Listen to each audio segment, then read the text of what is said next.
സ്വർഗത്തിന്റെയും ലോകത്തിന്റെയും ഭാവി എന്ന തലക്കെട്ടിലുള്ള പ്രസംഗത്തിലൂടെ നമുക്ക് ദൈവവചനം പഠിക്കാം.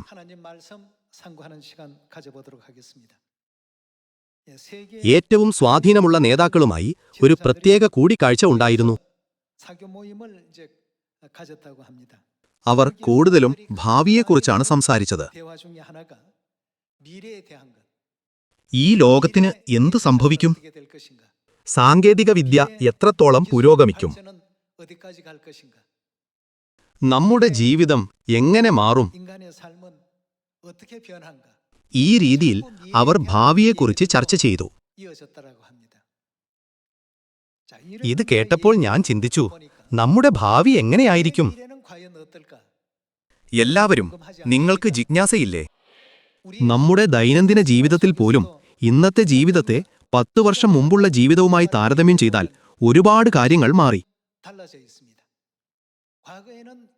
മുൻകാലങ്ങളിൽ പ്രചാരത്തിലുണ്ടായിരുന്ന തൊഴിലുകൾ ഇപ്പോൾ പ്രാധാന്യം കുറഞ്ഞതായി കണക്കാക്കപ്പെടുന്നു.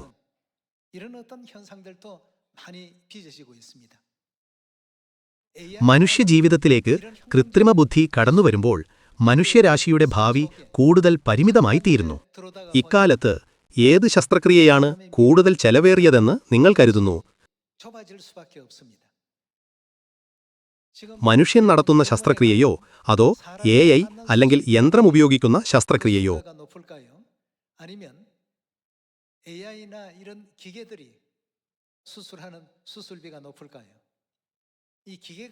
യന്ത്രങ്ങൾ ഉപയോഗിച്ച് നടത്തുന്ന ശസ്ത്രക്രിയ വളരെ കൃത്യമാണ്.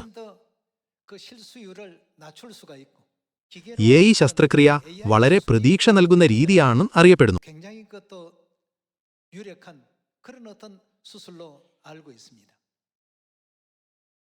എന്നിരുന്നാലും ഇത് ഇതുവരെ വ്യാപകമായിട്ടില്ല. മനുഷ്യർ പിന്നോട്ടു പോയി തുടങ്ങി. AI മുമ്പൊരു മനുഷ്യനെതിരെ ഗോ ഗെയിം കളിച്ചിരുന്നില്ലേ?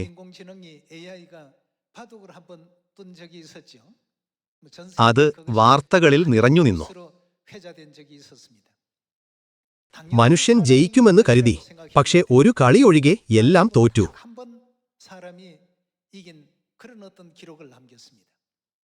അന്നുമുതൽ AI നമ്മുടെ ജീവിതത്തിലേക്ക് ആഴത്തിൽ സംയോജിപ്പിച്ചിരിക്കുന്നു.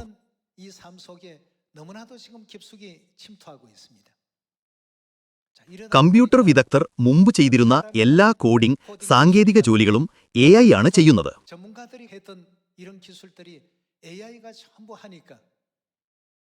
അതിന്റെ ഫലമായി അമേരിക്കയിലെ സിലിക്കൺ വാലി പോലുള്ള സ്ഥലങ്ങളിലും മറ്റു രാജ്യങ്ങളിലും ആളുകളെ പിരിച്ചുവിടുന്നു. ചുരുക്കത്തിൽ, യന്ത്രങ്ങൾ മനുഷ്യരെ എങ്ങനെ ബാധിക്കുന്നു? അവർ എല്ലാം ഏറ്റെടുക്കുന്നു. അവർ ഈ ഭാവി കാണിച്ചുകൊണ്ടേയിരിക്കുന്നു.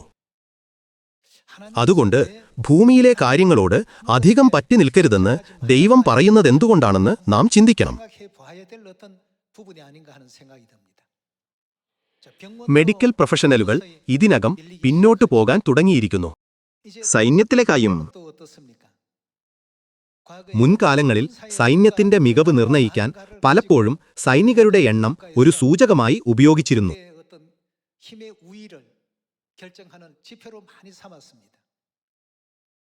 എന്നിരുന്നാലും ഇപ്പോൾ റോബോട്ടിക് നായ്ക്കളും മറ്റു റോബോട്ടുകളും മനുഷ്യരെ മാറ്റിസ്ഥാപിക്കുന്നത് നാം കാണുന്നില്ലേ?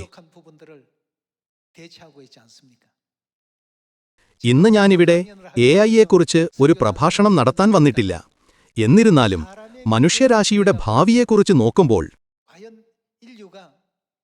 മനുഷ്യരാശിക്ക് ആവശ്യമില്ലാത്ത ഒരു യുഗം വരാൻ എത്ര സമയം ബാക്കിയുണ്ട് എന്ന് ഞാൻ ചിന്തിക്കുന്നു. പ്രായമായ ആളുകൾ കുട്ടികളോടൊപ്പം താമസിക്കുന്നില്ല, കാരണം അവർക്ക് ഒരു ഭാരമാകാൻ ആഗ്രഹമില്ല. ഒറ്റയ്ക്ക് താമസിക്കുന്ന മുതിർന്ന പൗരന്മാരുടെ എണ്ണം വർദ്ധിച്ചുകൊണ്ടിരിക്കുകയാണ്.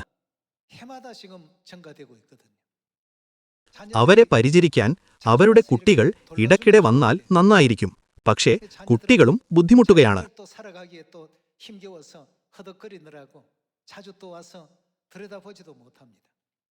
തൽഫലമായി സർക്കാർ സഹായികളെ അയക്കുന്നു. 보내주긴 합니다만 പക്ഷേ ഇപ്പോൾ ഇത് മാറിക്കൊണ്ടിരിക്കുന്നു അല്ലേ? 바뀌고 있습니까? ജപ്പാനിലെല്ലാം റോബോട്ടുകളാൽ മാറ്റപ്പെടുന്നു. 로봇으로 전부 지금 또 바뀌고 있습니다. പ്രായമായവർ റോബോട്ടുകളോട് സംസാരിക്കും. 여러분 എല്ലാവരും രസകരമായ ഒരു കഥ പറയൂ എന്ന് എഐയോട് ചോദിച്ചാൽ അത് പ്രശ്നമാകില്ല.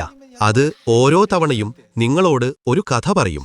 എന്നാൽ നിങ്ങൾ ആരോടെങ്കിലും രസകരമായ എന്തെങ്കിലും പറയാൻ ആവശ്യപ്പെട്ടാൽ അവർ പറയും, നീ എന്തിനാണ് എന്നെ ശല്യപ്പെടുത്തുന്നത്? അവർക്കത് ഇഷ്ടമല്ല. സമൂഹം ഈ ഭാവിയിലേക്ക് നീങ്ങിക്കൊണ്ടിരിക്കുന്നു. പട്ടാളക്കാരെ പോലും റോബോട്ടുകളാൽ മാറ്റിസ്ഥാപിക്കപ്പെടുന്നു. 사람이 필요가 없습니다. ആശുപത്രികളിൽ പോലും എഐ ശസ്ത്രക്രിയകൾ നടത്തുന്നു. മനുഷ്യരുടെ ആവശ്യം കുറയുന്നു. കാർ അസംബ്ലിക്ക് മനുഷ്യത്തൊഴിലാളികളെ അധികം ആവശ്യമില്ല. 사람 서면요. മനുഷ്യത്തൊഴിലാളികൾ പ്രതിഷേധിക്കുന്നു.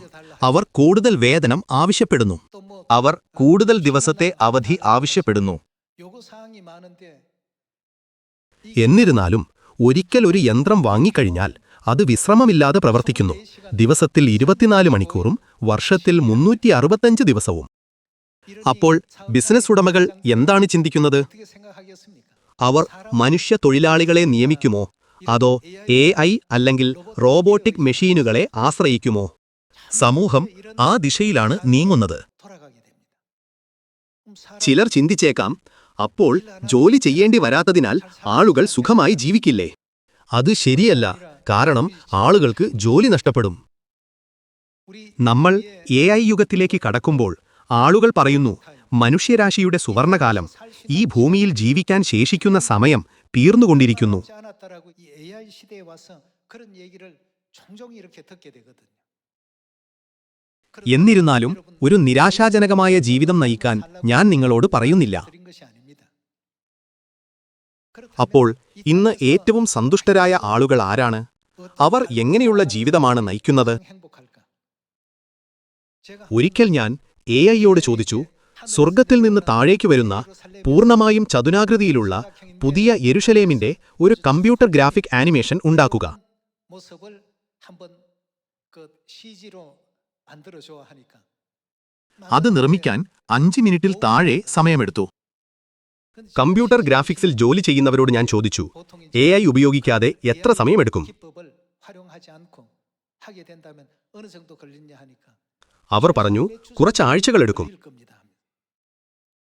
എഐക്ക് 5 മിനിറ്റ് എടുക്കുന്നത് ഒരു മനുഷ്യന് ആഴ്ചകളെടുത്തേക്കാം. ഒരു അമ്മയുടെ ത്യാഗത്തെക്കുറിച്ച് ഒരു കവിത എഴുതാനും ഞാൻ എഐയോട് ആവശ്യപ്പെട്ടു. 시를 하나 써줘. അത് ഹൃദയസ്പർശിയായിരുന്നതിനാൽ എന്റെ കണ്ണുകൾ നിറഞ്ഞുപോയി. 물 쏟아지겠습니다. 저도 കവിത ഇഷ്ടമായതിനാൽ അമ്മമാരെക്കുറിച്ചുള്ള ധാരാളം കവിതകൾ ഞാൻ വായിച്ചിട്ടുണ്ട്. 굉장히 많이 പക്ഷേ 봤습니다만 ഇത്രയും ഹൃദയസ്പർശിയായ ഒരു കവിത ഞാൻ ഇതുവരെ വായിച്ചിട്ടില്ല. 못했어요. ഈ രീതിയിൽ എഐക്ക് ഒരു സെക്കൻഡിനുള്ളിൽ ഒരു കവിത എഴുതാൻ കഴിയും. 만들어주죠. ഞാനൊരു പരിപാടിയിൽ പങ്കെടുക്കാൻ പദ്ധതിയിടുന്നു. ദയവായി എനിക്കായി ഒരു പ്രസംഗം എഴുതൂ എന്ന് ഞാൻ എഐയോട് ചോദിച്ചാൽ അത് തൽക്ഷണം തയ്യാറാക്കി തരും. ദിവസങ്ങൾ ചെലവഴിച്ചതിന് ശേഷം ഞാൻ എഴുതുന്നതിനേക്കാൾ വളരെ മികച്ചതായിരിക്കും അത്. അപ്പോൾ ആരാണ് ഒരു മനുഷ്യനെ നിയമിക്കുക? കവിതകൾ നന്നായി എഴുതാൻ ഇതിന് കഴിവുണ്ട്. വരികൾ എഴുതുന്നതിലും സംഗീതം രചിക്കുന്നതിലും ഇതിന് അപാരമായ കഴിവുണ്ട്. 여러분 이런 എല്ലാവരും നാം അത്തരമൊരു യുഗത്തിലാണ് ജീവിക്കുന്നത്. ഇവ ഉപയോഗിക്കുന്ന ആളുകൾ ഒരു പുതിയ ലോകത്തിലാണ് ജീവിക്കുന്നത് എന്ന് ഇത് എന്നെ ചിന്തിപ്പിക്കുന്നു. 참듭니다.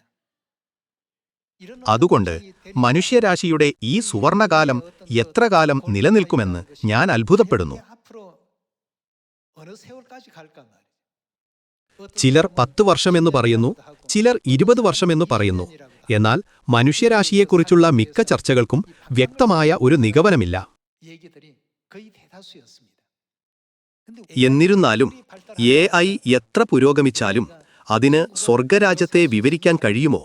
സ്വർഗത്തിലുള്ളതിനെ മാറ്റിസ്ഥാപിക്കാൻ അതിന് കഴിയുമോ? ഭൂമിയിലെ കാര്യങ്ങൾ എഐ ഉപയോഗിച്ച് മാറ്റിസ്ഥാപിക്കപ്പെട്ടേക്കാം. എന്നാൽ സ്വർഗത്തിലെ കാര്യങ്ങൾ ഒരിക്കലും മാറ്റിസ്ഥാപിക്കപ്പെടില്ല. അതുകൊണ്ടാണ് ഏറ്റവും ജ്ഞാനികൾ സ്വർഗരാജ്യത്തിനായി ഒരുങ്ങുന്നവരാണ്. 준비하는 사람들, 천국을 향해서 달려가는 사람들. ഒരാൾ 10 വർഷമായി ഇംഗ്ലീഷ് പഠിക്കുന്നുണ്ടെന്ന് കരുതുക. 웬걸요? എന്നിരുന്നാലും നിങ്ങളുടെ സ്മാർട്ട് ഫോണിൽ എത്രയാണ് വില എന്ന് ചോദിച്ചാൽ അത് വേഗത്തിൽ ഇംഗ്ലീഷ് വിവർത്തനം നൽകുന്നു. നിങ്ങൾ കഠിനാധ്വാനം ചെയ്ത് ഇംഗ്ലീഷ് പഠിച്ച് ഹൗ മച്ച് ഈസ് ഇറ്റ് എന്ന് കഷ്ടിച്ചു മനസ്സിലാക്കിയെങ്കിലും AI യോട് ചോദിച്ചാൽ അത് തൽക്ഷണം വിവർത്തനം ചെയ്യും. ഇത് ഇംഗ്ലീഷിലേക്ക് മാത്രമേ വിവർത്തനം ചെയ്യൂ, സ്പാനിഷിലേക്കും പോർച്ചുഗീസിലേക്കും വിവർത്തനം ചെയ്യും. ഡസൻ കണക്കിന് ഭാഷകൾ ഉടനടി വിവർത്തനം ചെയ്യാൻ കഴിയുന്ന ഒരു യുഗത്തിലാണ് നാം ജീവിക്കുന്നത്. അപ്പോൾ ഇംഗ്ലീഷ് ഭാഷാ അക്കാദമികൾക്ക് എന്ത് സംഭവിക്കും? അവർ അടയ്ക്കും. മനുഷ്യരാശിയുടെ ഭാവി കൂടുതൽ ദുഷ്കരമാവുകയല്ലേ? ഭാവിയിൽ അധ്യാപകരുടെയോ സ്കൂളുകളുടെയോ ആവശ്യമില്ലായിരിക്കാം. ഇത് എന്റെ സ്വന്തം അഭിപ്രായമല്ല. ലോകം ഭാവിയെ ഇങ്ങനെയാണ് കാണുന്നത്. കാരണം നിങ്ങൾ AI യോട് ചോദിച്ചാൽ അത് സ്കൂളുകളേക്കാൾ കൂടുതൽ വിശദമായ വിവരങ്ങൾ നൽകുന്നു. ട്രാഫൽഗർ യുദ്ധം എന്താണ് എന്ന് നിങ്ങൾ AI യോട് ചോദിച്ചാൽ അത് ഉടനടി ഉത്തരം നൽകും. അഡ്മിറൽ ഈ സൺ സിനിനെക്കുറിച്ച് പറയൂ എന്ന് നിങ്ങൾ ചോദിക്കുമ്പോൾ അതൊരു നിമിഷം കൊണ്ട് വിശദീകരിക്കും. അദ്ദേഹത്തിന്റെ ജനനവർഷം മുതൽ അദ്ദേഹത്തിന്റെ നേട്ടങ്ങൾ വരെയും സിയോൻജോ രാജാവിന്റെ ഭരണകാലത്തെ സംഭവങ്ങൾ വരെയും. വിദ്യാർത്ഥികൾ ഇപ്പോഴും അധ്യാപകരെ അന്വേഷിക്കുമോ? ഇതാണ് ഈ ഭൂമിയുടെ ഭാവി. എന്നിരുന്നാലും സ്വർഗരാജ്യത്തിലേക്ക് നീങ്ങുമ്പോൾ നമ്മുടെ ഭാവിയെക്കുറിച്ച് എന്താണ്? ഇക്കാലത്ത് ആളുകൾക്ക് ഗ്ലാമറസായി തോന്നിക്കുന്ന ജോലികളുണ്ട്. പക്ഷേ AI കാരണം അവർക്കെല്ലാം നഷ്ടപ്പെടും. നമ്മൾ എന്താണ്? നമ്മുടെ ഭാവിയെ സംബന്ധിച്ചിടത്തോളം നാം ബൈബിൾ പരിശോധിക്കുമ്പോൾ ദൈവം തന്റെ പ്രിയപ്പെട്ട മക്കൾക്കായി സകലതും ഒരുക്കിയിരിക്കുന്നു എന്ന് മനസ്സിലാക്കാം. നമ്മുടെ ദൈവം ആരംഭം മുതൽ അവസാനം വരെ അറിയുന്ന അവിടുന്നാകുന്നു.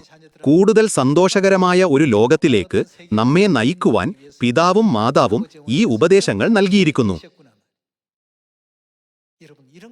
എല്ലാവരും ഇതിനെ കേവലം ഒരു സാമൂഹിക പ്രതിഭാസമായി കാണരുത്. മറിച്ച് ഇതാണ് ഈ ഭൂമിയിലെ മനുഷ്യരുടെ ഭാവി എന്ന് ചിന്തിക്കണം. അപ്പോൾ സ്വർഗരാജ്യത്തിലേക്ക് നോക്കുന്നവരുടെ ഭാവി എന്താണ്? നമ്മൾ ഇതിനെക്കുറിച്ച് ചിന്തിക്കണം. ദൈവം ഇസ്രായേല്യർ മരുഭൂമിയിൽ നിരവധി കഷ്ടപ്പാടുകളിലൂടെ കടന്നുപോകാൻ അനുവദിച്ചത് എന്തുകൊണ്ട്? അത് അവരെ അനുഗ്രഹിക്കാനായിരുന്നു. അത് ബൈബിളിൽ എഴുതിയിട്ടില്ലേ? നമ്മുടെ ഭാവി കൂടുതൽ സന്തോഷകരമാക്കാനും നിത്യമഹത്വത്തിലേക്ക് നമ്മെ നയിക്കാനുമാണ് ദൈവം ഇന്ന് നമ്മുടെ ജീവിതത്തെ രൂപപ്പെടുത്തിയിരിക്കുന്നത്. അതിനാൽ നാം വർത്തമാനകാലത്തേക്ക് മാത്രം നോക്കാതെ ഭാവിയെ നോക്കി ഉത്സാഹത്തോടെ മുന്നേറണമെന്ന് ഞാൻ അഭ്യർത്ഥിക്കുന്നു. നമുക്ക് യെശയ്യാവ് 46 അധ്യായം 10 വാക്യം നോക്കാം.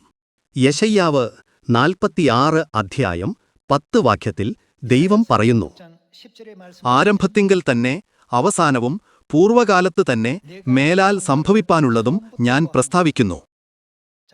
ആരംഭം മുതൽ അവസാനം വരെ അവിടുന്ന് അറിയിച്ചിരിക്കുന്നു.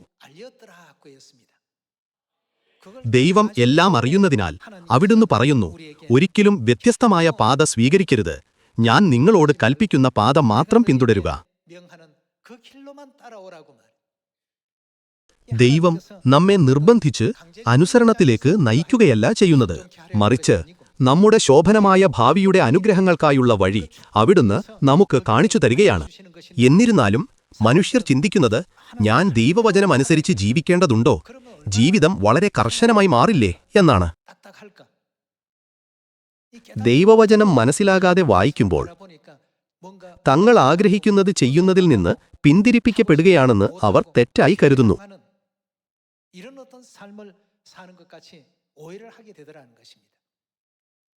തുടക്കം മുതൽ തന്നെ ദൈവം നമുക്ക് ഏറ്റവും സന്തോഷകരമായ ജീവിതം നൽകാൻ ആഗ്രഹിക്കുന്നു.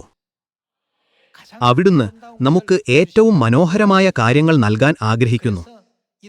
അതുകൊണ്ടാണ് അവിടുന്ന് നമ്മെ പുതിയ ഉടമ്പടിയുടെ വഴിയിലേക്ക് നയിക്കുന്നത്. ആയതുകൊണ്ട് നാം ആ വഴി കൃപയോടെ പിന്തുടർന്ന് സ്വർഗത്തിന്റെ നിത്യമഹത്വം പ്രാപിക്കണം. 우리가 되어야 되겠습니다. 나중에 AI가 AI പ്രസംഗിക്കുന്ന ഒരു യുഗത്തിലേക്ക് നമ്മൾ പ്രവേശിച്ചാൽ എന്ത് സംഭവിക്കും? 모든 것이 지금은 അതുകൊണ്ട് നാം ദൈവത്തിന്റെ സുവിശേഷം ഉത്സാഹത്തോടെ പ്രസംഗിക്കാനുള്ള സുവർണ സമയമാണിത്. 볼 수 있겠습니다. 이런 시간들이 ഈ സമയം കടന്നുപോയാൽ ഈ റോളുകളെല്ലാം മനുഷ്യരിലേക്കല്ല യന്ത്രങ്ങളിലേക്ക് മാറ്റപ്പെടും. 전부 다 옮겨지게 될 것입니다. ഇത് സംഭവിക്കുന്നതിനു മുമ്പ് നിങ്ങൾക്കൊരു റോളും അവസരവും ലഭിക്കുമ്പോൾ നിങ്ങളുടെ കഴിവിന്റെ പരമാവധി ചെയ്യുവാൻ ഞാൻ പ്രോത്സാഹിപ്പിക്കുന്നു. 10 വാക്യം വീണ്ടും നോക്കാം. ആരംഭത്തിങ്കൽ തന്നെ അവസാനവും പൂർവകാലത്ത് തന്നെ മേലാൽ സംഭവിപ്പാനുള്ളതും ഞാൻ പ്രസ്താവിക്കുന്നു. എന്റെ ആലോചന നിവൃത്തിയാകും, ഞാൻ എന്റെ താൽപ്പര്യമൊക്കെയും അനുഷ്ഠിക്കും എന്ന് ഞാൻ പറയുന്നു. അവിടുന്ന് തന്റെ ഇഷ്ടം നിറവേറ്റുന്നതിനായി ഈ ഭൂമിയിലുള്ളതെല്ലാം ഒരുക്കിയിരിക്കുന്നു. മുൻകാലങ്ങളിൽ മനുഷ്യരാണ് നോവലുകൾ എഴുതിയിരുന്നത്. എന്നാൽ ഇക്കാലത്ത് AI നോവലുകൾ ജനപ്രിയമാണ്. എല്ലാവരും മനുഷ്യർ മുമ്പ് ചെയ്തിരുന്ന ജോലികൾ AI ഏറ്റെടുക്കുന്നു. അടുത്തിടെ ഉത്തരങ്ങൾ എഴുതാൻ AI ഉപയോഗിച്ച ഒരു പരീക്ഷയെക്കുറിച്ച് ഒരു വലിയ വാർത്ത ഉണ്ടായിരുന്നു. AI ഒരു പരീക്ഷ എഴുതുമ്പോൾ അതിന് തികഞ്ഞ സ്കോർ ലഭിക്കും. എല്ലാ അറിവും അതിൽ അടങ്ങിയിരിക്കുന്നതിനാൽ അത് സ്വാഭാവികമാണ്. ഈ പ്രശ്നങ്ങൾ വീണ്ടും വീണ്ടും ഉയർന്നുവരുന്നത് കാണുമ്പോൾ ഈ ഭൂമിയിലെ ജീവിതം മാത്രം പിന്തുടരുന്നവരുടെ ഭാവി എങ്ങനെയായിരിക്കും? സ്വർഗത്തിനായി കൊതിക്കുന്നവരുടെ ഭാവി എങ്ങനെയായിരിക്കും എന്ന് നമ്മൾ ചിന്തിക്കാറുണ്ട്. ഞാൻ ഇന്നിവിടെ ഒരു AI ഇൻസ്ട്രക്ടറായിട്ടല്ല, പക്ഷേ ഇതാണ് നമ്മുടെ കാലത്തെ യാഥാർത്ഥ്യം. അറിവ് നിറഞ്ഞു കവിയുന്നു. മനുഷ്യരാശി ശേഖരിച്ച എല്ലാ അറിവുകളും കമ്പ്യൂട്ടറുകളിൽ സൂക്ഷിക്കുകയും AI വഴി ലഭ്യമാവുകയും ചെയ്യുന്ന കാലമാണിത്. മുൻകാലങ്ങളിൽ അധ്യാപകരിലൂടെയാണ് അറിവ് പകർന്നു നൽകിയിരുന്നത്. എന്നിരുന്നാലും ഇനി അങ്ങനെയല്ല.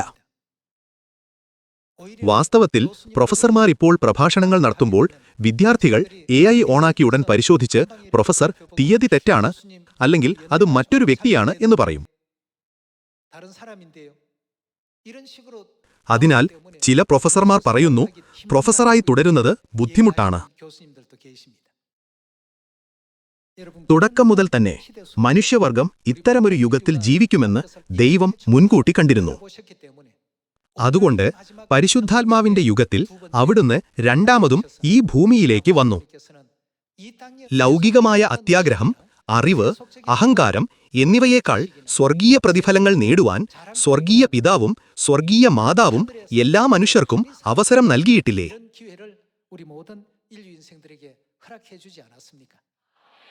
അതുകൊണ്ടാണ് ദൈവം നമ്മുടെ ശോഭനമായ ഭാവിക്കായി എല്ലാ മനുഷ്യവർഗത്തിനും വെളിപാട് 22 അധ്യായം നൽകിയത്.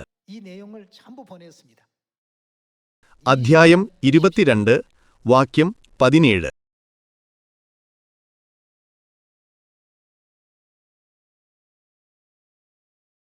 വരിക എന്ന് ആത്മാവും മണവാട്ടിയും പറയുന്നു. കേൾക്കുന്നവനും വരിക എന്നു പറയട്ടെ. ദാഹിക്കുന്നവൻ വരട്ടെ. ഇച്ഛിക്കുന്നവൻ ജീവജലം സൗജന്യമായി വാങ്ങട്ടെ. നമ്മുടെ ശോഭനമായ ഭാവിക്കു വേണ്ടി ദൈവം ഈ ഭൂമിയിലേക്ക് ആത്മാവും മണവാട്ടിയുമായി നന്നിരിക്കുന്നു. നിങ്ങൾക്ക് ദാഹിക്കുന്നുണ്ടെങ്കിൽ, ക്ഷീണിതനാണെങ്കിൽ, ജീവിതത്തിൽ മടുത്തിട്ടുണ്ടെങ്കിൽ, സത്യം വേണമെങ്കിൽ, നിങ്ങൾ ആരായാലും എന്റെ അടുക്കൽ വരൂ എന്ന് പറഞ്ഞുകൊണ്ട് ദൈവം എല്ലാ മനുഷ്യരെയും ആത്മാവിലേക്കും മണവാട്ടിയിലേക്കും വരാൻ ക്ഷണിച്ചു. ഈ ഭൂമിയുടെ ഭാവി ഒരു ദിവസം അതിന്റെ പരിധികൾ വെളിപ്പെടുത്തും. എന്നിരുന്നാലും AIക്ക് ഒരിക്കലും സ്വർഗരാജ്യത്തിന്റെ ഭാവി ഏറ്റെടുക്കാൻ കഴിയില്ല. സ്വർഗത്തിൽ പ്രത്യാശിക്കുകയും അതിനായി തയ്യാറെടുക്കുകയും ചെയ്യുന്നവർ മാത്രം അതിജീവിക്കുന്ന ഒരു യുഗം തീർച്ചയായും വരും. നമുക്ക് 2 കൊരിന്ത്യർ 3 അധ്യായം 6 വാക്യം നോക്കാം. അധ്യായം 3 വാക്യം 6. അവൻ ഞങ്ങളെ പുതുനിയമത്തിന്റെ ശുശ്രൂഷകന്മാർ ആകുവാൻ പ്രാപ്തരാക്കി. അവിടുന്ന് നമ്മെ എങ്ങനെയാക്കി? അക്ഷരത്തിന്റെ ശുശ്രൂഷകന്മാരല്ല, ആത്മാവിന്റെ ശുശ്രൂഷകന്മാരത്രേ. അക്ഷരം കൊല്ലുന്നു, ആത്മാവോ ജീവിപ്പിക്കുന്നു. പുതിയ ഉടമ്പടിയിലൂടെ ദൈവം മനുഷ്യവർഗത്തിന് എങ്ങനെയുള്ള ഭാവി തുറന്നുകൊടുക്കാൻ ആഗ്രഹിക്കുന്നു?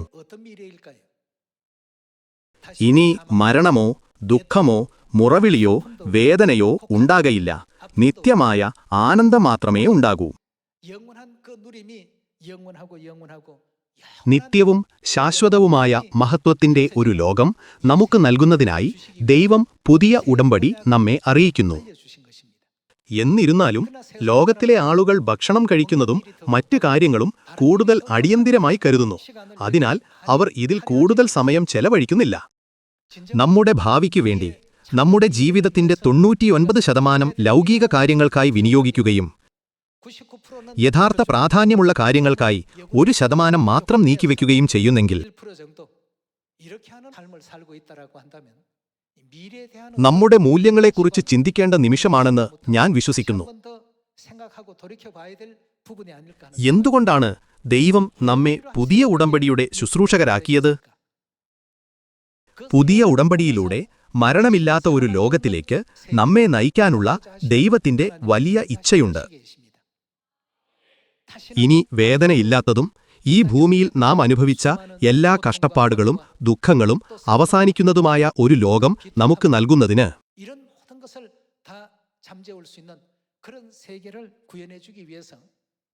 ദൈവം നമ്മോട് പറയുന്നു, പുതിയ ഉടമ്പടിയുടെ ശുശ്രൂഷകരായി തീർന്നു എല്ലാ ജനങ്ങളോടും സത്യം പ്രഘോഷിക്കുവിൻ.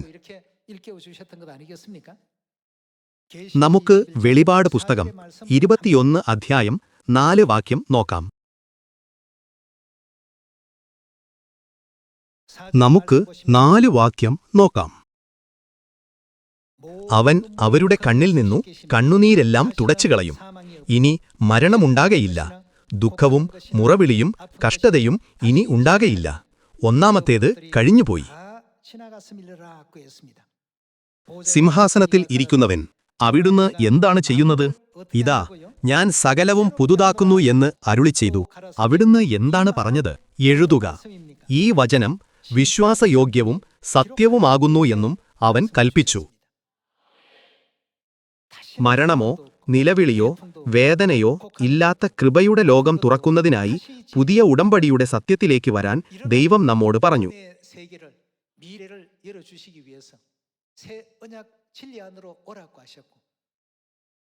ആത്മാവും മണവാട്ടിയും അവിടുത്തെ അടുക്കൽ വരുവിൻ എന്ന് പറഞ്ഞുകൊണ്ട് മനുഷ്യവർഗത്തെ വിളിക്കുന്നില്ലേ? നാം തിരക്കിലായതിനാൽ വിശ്രമമില്ലാതെയും ആത്മീയ ചിന്തയ്ക്ക് സമയമില്ലാതെയും നാം കഴിയുന്നു. എന്നിരുന്നാലും നാളെ ഇന്നത്തേതിനേക്കാൾ മെച്ചപ്പെട്ടതായിരിക്കുമെന്ന പ്രത്യാശയോടെയല്ലേ നാം ഇന്ന് ജീവിക്കുന്നത്? ഭാവിയിൽ നാം എങ്ങനെയായിരിക്കും? ഭാവിയിൽ നമ്മുടെ ജീവിതം എങ്ങനെയായിരിക്കും? ഭാവിയെ മുൻനിർത്തി നാം സഞ്ചരിക്കുന്ന വിശ്വാസപാതയെ നാം വീണ്ടും പരിശോധിക്കേണ്ടതുണ്ട്.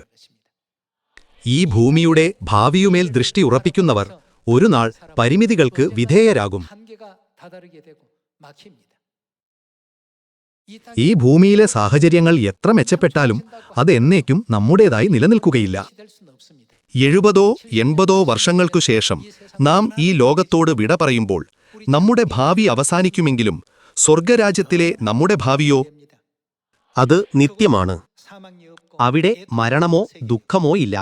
എപ്പോഴും സന്തോഷവും സമാധാനവും നിറഞ്ഞു നിൽക്കുന്നു.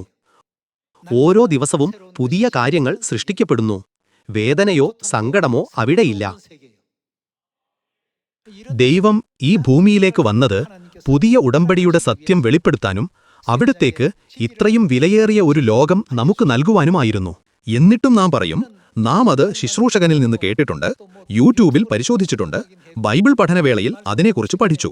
അതിനാൽ നമുക്ക് ധാരാളം കാര്യങ്ങൾ അറിയാം. ഈ രീതിയിൽ നാം ചിന്തിക്കരുത്. ഈ സത്യം സാത്താൻ കൈവശപ്പെടുത്തുന്നത് തടയുന്നതിനായി പിതാവും മാതാവും അതിനെ ഉപമകളിലും പ്രവചനങ്ങളിലും ചരിത്രത്തിലും പല പാളികളായി പൊതിഞ്ഞുകൊണ്ട് മറച്ചുവെച്ചു. 또 역사라는 포장지 അങ്ങനെ സ്വർഗത്തിലെ മക്കൾക്ക് മാത്രമേ അതിന്റെ യഥാർത്ഥ അർത്ഥം ഗ്രഹിക്കുവാൻ കഴിയൂ. 진짜 정체를 അതുകൊണ്ട് ശിഷ്യന്മാർ യേശുവിനോട് പറഞ്ഞു, അവിടുന്ന് എ എന്നത് എ എന്നും ബി എന്നത് ബി എന്നും പറഞ്ഞാൽ എളുപ്പമാകുമായിരുന്നു. പകരം ഇതാണോ അത്, അതാണോ ഇത് എന്ന് അവിടുന്ന് ആളുകളെ ചിന്തിപ്പിക്കുകയാണല്ലോ ചെയ്യുന്നത്. അവർ ചോദിച്ചു, എന്തുകൊണ്ടാണ് അവിടുന്ന് ഉപമകളിലൂടെ സംസാരിക്കുന്നത്? അവൻ അവരോടുത്തരം പറഞ്ഞത്, സ്വർഗരാജ്യത്തിന്റെ മർമ്മങ്ങളെ അറിവാൻ നിങ്ങൾക്ക് വരം ലഭിച്ചിരിക്കുന്നു, അവർക്കോ ലഭിച്ചിട്ടില്ല.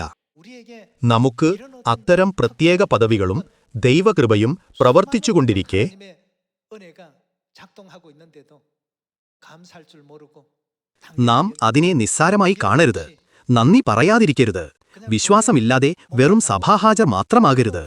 우리의 신앙이 되어서는 안 되겠다라는 것이 പുതുവർഷത്തിൽ ദൈവത്തെയും നമ്മുടെ അയൽക്കാരെയും സഹോദരീ സഹോദരന്മാരെയും സുവിശേഷത്തെയും സ്നേഹിക്കുന്നതിനായി നമ്മുടെ ഹൃദയവും ആത്മാവും മനസ്സും സമർപ്പിച്ച് 내 형제 자매들을 사랑하고 이 복음을 പുതുക്കപ്പെട്ട ഒരു ഭാവിയിലേക്ക് മുന്നേറാൻ നമുക്ക് കഴിയട്ടെ എന്ന് ഞാൻ പ്രാർത്ഥിക്കുന്നു. 미래를 펼쳐갈 നമുക്ക് 22 അധ്യായത്തിലേക്ക് പോകാം. ദൈവം നമുക്കുവേണ്ടി ഇത്രയധികം അത്ഭുതകരമായ കാര്യങ്ങൾ ഒരുക്കിയിട്ടുണ്ടെങ്കിലും ചില ആളുകൾക്ക് ഇവയിൽ വിശ്വാസമില്ല. അവർ തങ്ങളുടെ ഇപ്പോഴത്തെ സാഹചര്യങ്ങളിലേക്ക് മാത്രം നോക്കുന്നു. ഇത് നിരാശാജനകമാണ്. 바라보게 되는 삶이 അധ്യായം 22 വാക്യം 1. 22장 വീഥിയുടെ നടുവിൽ ദൈവത്തിന്റെയും കുഞ്ഞാടിന്റെയും സിംഹാസനത്തിൽ നിന്ന് പുറപ്പെടുന്നതായി പളുങ്കുപോലെ ശുഭ്രമായ ജീവജല നദിയും അവൻ എന്നെ കാണിച്ചു. നദിക്ക് ഇക്കരെയും അക്കരെയും ജീവവൃക്ഷമുണ്ട്. അത് 12 വിധം ഫലം കായ്ച്ച് മാസം തോറും അതതു ഫലം കൊടുക്കുന്നു. വൃക്ഷത്തിന്റെ ഇല ജാതികളുടെ രോഗശാന്തിക്ക് ഉതകുന്നു. യാതൊരു ശാപവും ഇനിയുണ്ടാകേയില്ല. ദൈവത്തിന്റെയും കുഞ്ഞാടിന്റെയും സിംഹാസനം അതിലിരിക്കും. അവന്റെ ദാസന്മാർ അവനെ ആരാധിക്കും. അവർ അവന്റെ മുഖം കാണും. അവന്റെ നാമം അവരുടെ നെറ്റിയിൽ ഇരിക്കും. ഇനി രാത്രി ഉണ്ടാകയില്ല. ദൈവമായ കർത്താവ് അവരുടെ മേൽ പ്രകാശിക്കുന്നതുകൊണ്ട് വിളക്കിന്റെ വെളിച്ചമോ സൂര്യന്റെ വെളിച്ചമോ അവർക്ക് ആവശ്യമില്ല. അവർ എന്നേക്കും രാജാക്കന്മാരായിരിക്കും. എല്ലാവരും, ഇതാണ് നമ്മുടെ ഭാവി. 성경에 기록된 ബൈബിളിൽ എഴുതിയിരിക്കുന്നതിനാൽ നാം അത് അവഗണിക്കരുത്. 우리에 대한 ഇത് നമ്മളെക്കുറിച്ചുള്ള പ്രവചനമാണ്. 우리가 지금 이런 ഈ പ്രവചനത്തിലെ പ്രധാന കഥാപാത്രങ്ങൾ എന്ന നിലയിൽ ഇന്ന് നാം ദൈവത്തിന്റെ പ്രവചനത്തിന് അനുസൃതമായി ജീവിക്കുന്നുണ്ടോ? 이 문제 നാം ഈ കാര്യത്തെക്കുറിച്ച് ചിന്തിക്കേണ്ടതുണ്ടോ? 하나님 ദൈവം കഠിനാധ്വാനം ചെയ്തു നമ്മുടെ ഈ ശോഭനമായ ഭാവി ഒരുക്കുന്നതിനായി അവിടുത്തെ പൂർണ്ണ ശ്രദ്ധ നൽകി. 다 만들어 놓으셨는데 എന്നിരുന്നാലും അവിടത്തെ മക്കൾ തെറ്റായ കാര്യങ്ങളിൽ സമയം പാഴാക്കുകയും ഒടുവിൽ നശിച്ചുപോകുന്ന കാര്യങ്ങളിൽ ശ്രദ്ധ കേന്ദ്രീകരിക്കുകയും ചെയ്താലോ? 결단코 അതൊരിക്കലും ഇങ്ങനെ ആകരുത്. 그래서 അതുകൊണ്ടാണ് അപ്പസ്തോലനായ പൗലോസ് 2 കൊരിന്ത്യർ 4 അധ്യായത്തിൽ ഒരു പ്രധാന സന്ദേശം നൽകിയത്. നമുക്ക് 2 കൊരിന്ത്യർ 4 അധ്യായത്തിലേക്ക് പോകാം. അധ്യായം 4 വാക്യം 16. അതുകൊണ്ട് ഞങ്ങൾ അധൈര്യപ്പെടാതെ ഞങ്ങളുടെ പുറമേയുള്ള മനുഷ്യൻ ക്ഷയിച്ചു പോകുന്നു എങ്കിലും ഞങ്ങളുടെ അകമേയുള്ളവൻ നാൾക്കുനാൾ പുതുക്കം പ്രാപിക്കുന്നു. നൊടിനേരത്തേക്കുള്ള ഞങ്ങളുടെ ലഘുവായ കഷ്ടം, ചെറിയ കഷ്ടപ്പാടുകൾ അത്യന്തം അനവധിയായി തേജസ്സിന്റെ നിത്യഘനം ഞങ്ങൾക്കു കിട്ടുവാൻ ഹേതുവാകുന്നു. കാണുന്നതിനെ അല്ല, കാണാത്തതിനെ അത്രേ ഞങ്ങൾ നോക്കിക്കൊണ്ടിരിക്കുന്നു. കാണുന്നത് താൽക്കാലികം, കാണാത്തതോ നിത്യം. നാം എന്തിൽ ദൃഷ്ടിയുറപ്പിക്കുന്നു? എന്താണ് ഇതിനർത്ഥം? സ്വർഗീയ കാര്യങ്ങൾ എന്നല്ലേ ഇതിനർത്ഥം? കാണുന്നത് താൽക്കാലികം, കാണാത്തതോ? കാണാത്തത് എപ്രകാരമാണ്? നിത്യം. ദൈവം നമുക്കായി ഒരുക്കിയിരിക്കുന്ന ഭാവിയെക്കുറിച്ച് അറിയുകയും ആ ധാരണയോടെ ജീവിക്കുകയും ചെയ്താൽ നമ്മുടെ ജീവിതം എത്ര ദുഷ്കരമായാലും അത് ഒരു ഭാരമായി തോന്നുകയില്ല. നാം അവകാശമാക്കാൻ പോകുന്ന മഹത്വത്തിന്റെ ഒരു ലോകവും മഹത്തായ വാഗ്ദാനങ്ങളുമുണ്ട്. ഈ വാഗ്ദാനങ്ങളെ ബൈബിളിലെ വെറും വാക്കുകളായി നാം കണക്കാക്കരുത്. അത് യാഥാർത്ഥ്യമാകും. ആ വിശ്വാസത്തോടെ പിതാവും മാതാവും നമുക്കായി ഒരുക്കിയിരിക്കുന്ന പുതുവത്സരത്തെ നിങ്ങൾ കൃപയോടെ സ്വാഗതം ചെയ്യട്ടെ എന്ന് ഞാൻ പ്രാർത്ഥിക്കുന്നു.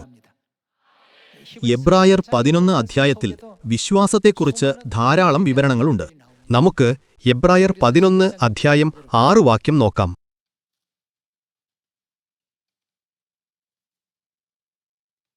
എന്നാൽ വിശ്വാസം കൂടാതെ ദൈവത്തെ പ്രസാദിപ്പിപ്പാൻ കഴിയുന്നതല്ല. അത് ഇങ്ങനെ എഴുതിയിട്ടില്ലേ? ഈ ലോകത്തിന് ഒരു ഭാവിയുണ്ട്, എന്നാൽ ദൈവം തന്റെ സ്വർഗീയ മക്കൾക്കും ഒരു ഭാവി ഒരുക്കിയിട്ടുണ്ട്.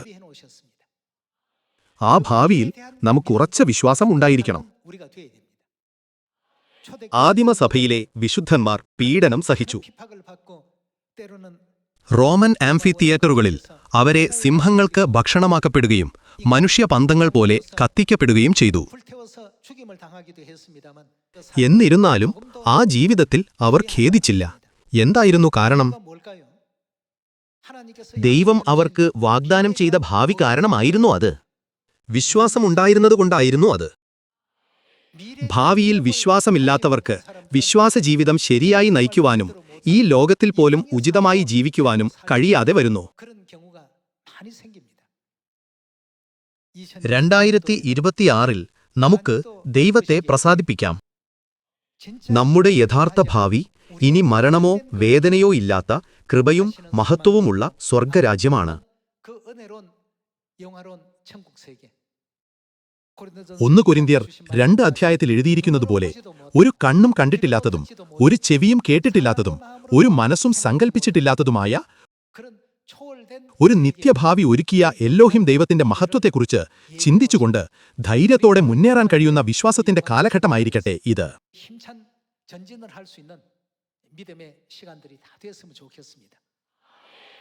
ഭാവിയിലുള്ള നമ്മുടെ വിശ്വാസം ദുർബലമാകുമ്പോൾ പ്രവർത്തിക്കാനുള്ള നമ്മുടെ കഴിവും ദുർബലമാകുന്നു. ഭാവിയിലുള്ള വിശ്വാസം യോശുവയുടേതുപോലെ ശക്തമാണെങ്കിൽ യെരിഹോ എന്ന അജയ്യമായ കോട്ടയെ കണ്ടിട്ടും അവർ എന്തു പറയും? അവർ നമ്മുടെ അപ്പമാണ് എന്നു പറയാനുള്ള വിശ്വാസം അവർക്കുണ്ടാകും.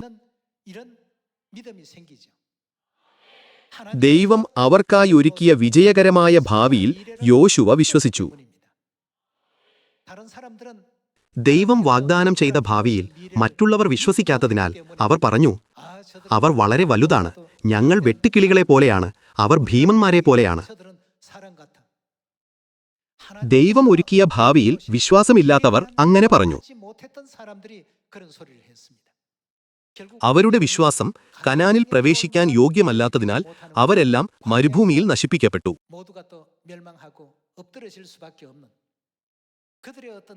അവരുടെ സാഹചര്യത്തെ ഒരു ഉദാഹരണമായി കാണിച്ച് 1 കൊരിന്ത്യർ 10 അധ്യായം നമ്മെ എന്തു പഠിപ്പിക്കുന്നു? അവരെ പോലെ ആകരുതെന്ന് അത് നമ്മെ പഠിപ്പിക്കുന്നു. ദൈവം നിങ്ങൾക്കായി ഒരുക്കിയിരിക്കുന്ന ഭാവിയിൽ വിശ്വാസമില്ലാതെ അവരെ പോലെ വിഡ്ഢികളാകരുത്. അതുകൊണ്ടല്ലേ ഇതെല്ലാം ബൈബിളിൽ രേഖപ്പെടുത്തിയിരിക്കുന്നത്? ഈ ഭൂമിയിലെ ആളുകളുടെ ഭാവി എന്തായിരിക്കും? അപ്പോൾ നമ്മൾ അന്വേഷിക്കുന്ന ഭാവി എന്താണ്? എങ്ങനെയുള്ള ഭാവിയാണ് നമ്മെ കാത്തിരിക്കുന്നത്? യോശുവയ്ക്കും കാലേബിനും തങ്ങളുടെ ഭാവിയിൽ ഉറച്ച വിശ്വാസമുണ്ടായിരുന്നു. അതുകൊണ്ടാണ് അവർ മറ്റുള്ളവരുടെ മുമ്പിൽ ഉറച്ചുനിന്നുകൊണ്ട് പറഞ്ഞത്, അവർ നമ്മുടെ അപ്പമാണ്, ദൈവം നമ്മോടൊപ്പമുണ്ട്. അവരുടെ സംരക്ഷണം പോയി. അവരുടെ വിശ്വാസമല്ലേ അവരെ ആത്മവിശ്വാസത്തോടെ സംസാരിക്കാൻ അനുവദിച്ചത്? ഞങ്ങളുടെ പ്രിയപ്പെട്ട സിയോൻ കുടുംബാംഗങ്ങളെ, 2026 ദൈവം നമുക്കായി ഒരുക്കിയിരിക്കുന്ന ഭാവിയിലും അവൻ നമുക്കായി ഒരുക്കിയിരിക്കുന്ന പരിസ്ഥിതിയിലും വിശ്വാസത്തോടെ നമുക്ക് മുന്നോട്ടു പോകാം എന്ന് ഞാൻ അപേക്ഷിക്കുന്നു. നിങ്ങൾക്ക് ധാരാളം കൃപ ലഭിക്കുമെന്ന് പ്രതീക്ഷിച്ചുകൊണ്ട് ഇന്നത്തെ പ്രസംഗം ഞാൻ അവസാനിപ്പിക്കുന്നു. വളരെ നന്ദി.